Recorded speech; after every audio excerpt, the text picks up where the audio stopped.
સૌપ્રથમ એક પેન લેવાનું છે, એમાં પાણીને ગરમ કરવાનું છે, એમાં ચોખા ઉમેરવાના છે। જુઓ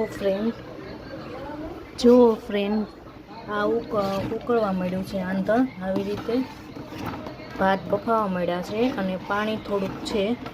હજી ભાત હાવ બફાઈ જાય અને પાણી હાવ ફિનિશ થઈ જાય પછી દૂધ અને તલ નાખીને હું તમને બતાવીશ કેવી રીતે ઠીક આ એની તૈયારી કરી છે। આ બદામ છે, બદામ અમે ક્રશ કરીને નાખીએ છીએ, ઘણા કટકા નાખતા હોય, તમે કેવી રીતે નાખો છો એ મને કહેજો। આ ખાંડ લીધી, આ એલચી પાવડર લીધો અને આ ઘી લીધું, આ બધાય મટીરિયલ આપણે ખીરમાં જાય। ખીરનું આંધણ સરસ ઉકળવા માંડ્યું છે।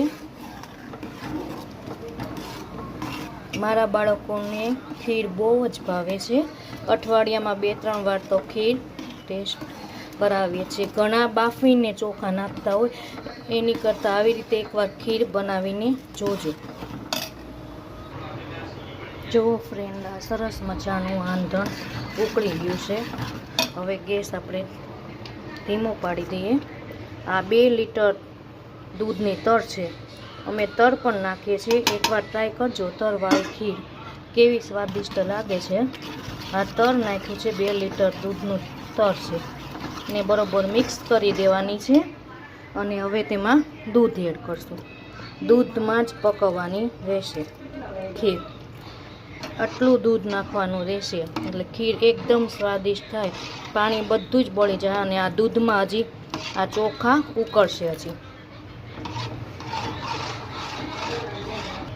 જો સરસ મજાનું દૂધ ઘણું છે એટલે દૂધને બાળશું ત્યાં ખીર થઈ જાય એકદમ મસ્ત દૂધપાક જેવી ખીર બને છે। આવી રીતે ટ્રાય કરશો તો તર નાખીને કોઈ દિવસ ટ્રાય મારજો। તર બરોબર મિક્સ થઈ ગઈ છે દૂધમાં અને હવે ખાંડ નાખશું આપણે। ખીર જાજી છે એ પ્રમાણે સ્વાદ પ્રમાણે તમારે ખાંડ આમાં થોડીક ગળી ખીર થાય એટલે થોડુંક ગળપણ નાખશું, કારણ કે ખાંડમાંથી પાણી છૂટે એટલે આની સાથે એકદમ મિક્સ થઈ જાય એટલા માટે ખાંડ નાખશું। એમાં એલચીનો ભૂકો પણ અત્યારે જ નાખી દઈશું એટલે તેમાં મિક્સ થઈને સ્વાદ બેસી જાય।